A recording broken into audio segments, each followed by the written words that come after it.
حافظ صلاح الدین یوسف کی ہے، مبارک پوری، جونا گڑھی، یہ مسلک اہل حدیث جو ہمارے ان علاقوں میں مشہور ہیں، یہ وہاں ذرا کسی اور طریقے سے کارروائی کرتے ہیں ان کی طرف سے، یعنی سعودیہ کی طرف سے تفسیر چھپی ہوئی ہے، اس میں یہ بات لکھی ہے کہ بعض ائمہ نے صحابہ کرام رضی اللہ تعالیٰ عنہ سے بغض و عناد رکھنے والوں کو کافر قرار دیا ہے۔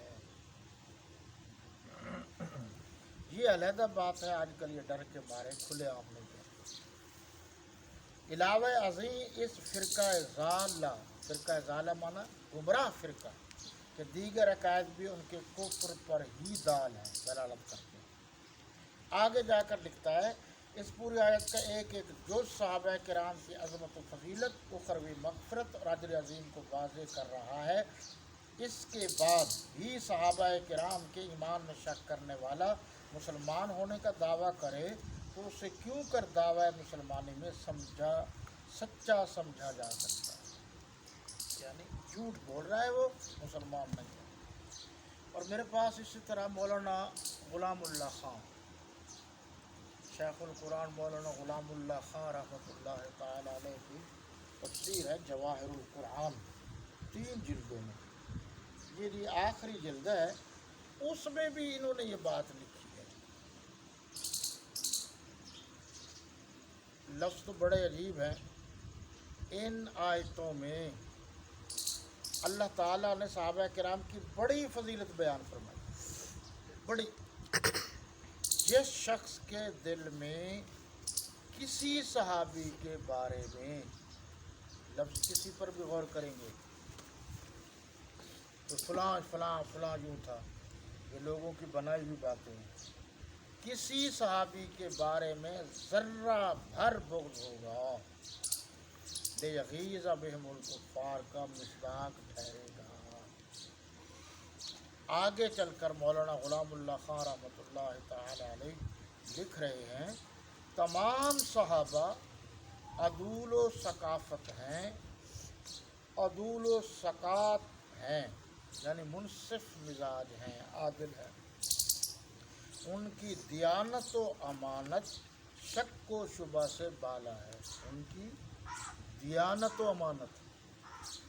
مولانا اسلم شیخ پوری رحمۃ اللہ علیہ جو معذور عالم دین تھے کراچی میں، اور ان کو قتل کر دیا گیا تھا، آپ کو یاد ہوگا، انہوں نے تفسیر لکھی ہے تصحیح البیان فی تفسیر القرآن، اس میں انہوں نے لکھا ہے کہ معاملہ دنیا کا ہو یا دین کا ہو، اللہ رسول کے بعد معیار حق، معیار صداقت صحابہ کرام۔ اچھا، اب یہ لکھ رہے ہیں ان کی دیانت و امانت شک و شبوں سے بالا ہے، وہ سارے کے سارے اولیاء اللہ اور انبیاء علیہ السلام کے بعد اللہ کی ساری مخلوق سے برگزیدہ ہیں، اللہ کے ساری مخلوق سے اونچے ہیں۔ اہل سنت کا یہی مسلک ہے۔ آگے عربی میں لکھا ہے فالصحابۃ کلہم عدول، صحابہ سب کے سب عادل ہیں۔ تو جناب یہ میں نے 2-3 حوالے آپ کو پیش کر دیے ہیں تاکہ آپ اچھی طرح ان کو دیکھیں، اور ایک اور حوالہ دے رہا ہوں میں، اب آپ یہ بھی غور سے سنیں گے، یہ بھی ہمارے والوں کو بھی شاید بہت سارے لوگوں کو ان باتوں کا پتہ نہیں ہے۔ یہ میرے ہاتھ میں مشکوٰۃ شریف ہے، یہ حدیث کی کتاب ہے، جلد نمبر 3 ہے، لاہور سے یہ شائع ہوئی ہے، عربی بھی ہے اس میں، اردو بھی ہے۔ تو اہل بیت کے بارے میں یہ ایک سوال کا جواب بھی ہے، ویسے بھی عام لوگ کرتے رہتے ہیں، تو آپ ذہن میں رکھیں گے تو آپ کو بہت فائدہ ہوگا۔ یہ جو حضور صلی اللہ علیہ وسلم نے نجران کے عیسائیوں سے مناظرہ کیا تھا، مناظرہ نہیں، مباہلہ، بات نہیں مان رہے تھے تو بات مباہلے پر آ گئی، یہ بالکل صحیح ہے۔ قل تعالوا ندعو ابناءنا وابناءکم ونساءنا ونساءکم وانفسنا وانفسکم ثم نبتہل فنجعل لعنۃ اللہ علی الکاذبین۔ یہ سورہ آل عمران کی آیت نمبر 61 ہے۔ اب جو میں نے بتانا ہے وہ یہ ہے کہ اس کا راوی کون ہے. حدیث تو پیش کرتے ہیں سارے، ہمارے والے بھی ادھر والے بھی. تو پہلا راوی جو اس نے لکھا ہے وہ سعد ابن ابی وقاص رضی اللہ عنہ، جن کو وہ طبقہ جو محدود بھی ہے، مخصوص بھی ہے اور ملعون بھی ہے،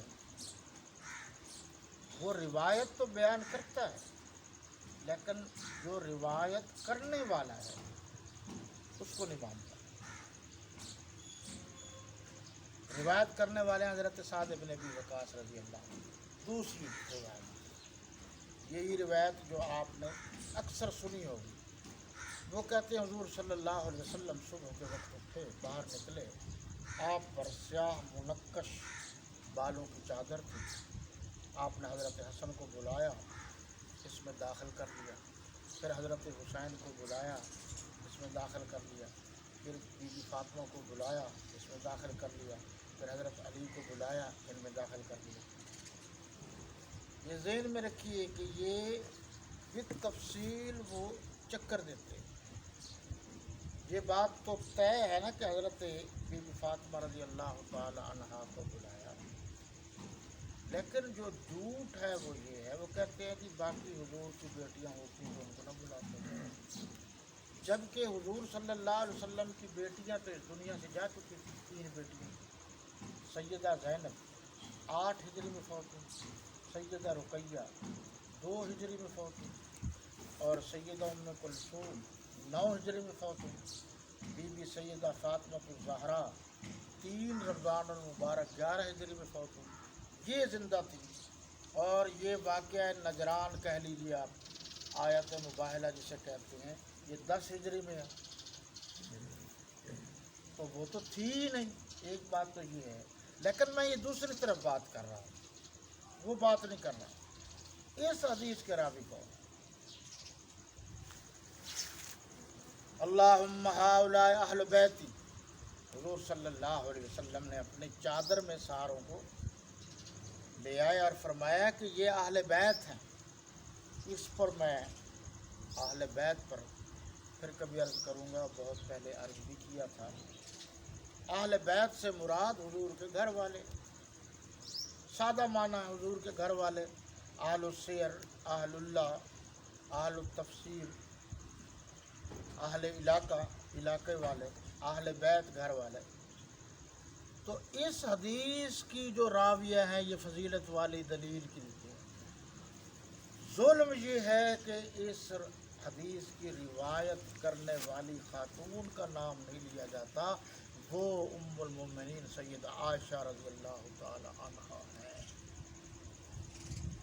یہ میرے پاس حدیث کی کتاب ہے، یہ نہیں بتایا جاتا. یعنی بات وہ کر رہے ہیں اپنے مطلب کی، لیکن جنہوں نے یہ بات روایت کی ہے ان کا ذکر نہیں کر رہے. اور مزے کی بات یہ ہے 2 روایتیں ہیں اور یہ دونوں کے راویوں کو نہیں مانتے. اور آپ بتائیں ان راویوں کا انکار کر دیا جائے تو اہل بیت کی فضیلت کہاں سے لائیں گے؟ یہ فضیلت جو ذکر کی. باقی انشاءاللہ تعالی پھر صحیح. اللہ آپ کا، میرا اور تمام مسلمانوں کا حامی و ناصر ہو. حیات باقی، ملاقات باقی، وما علینا الا البلاغ.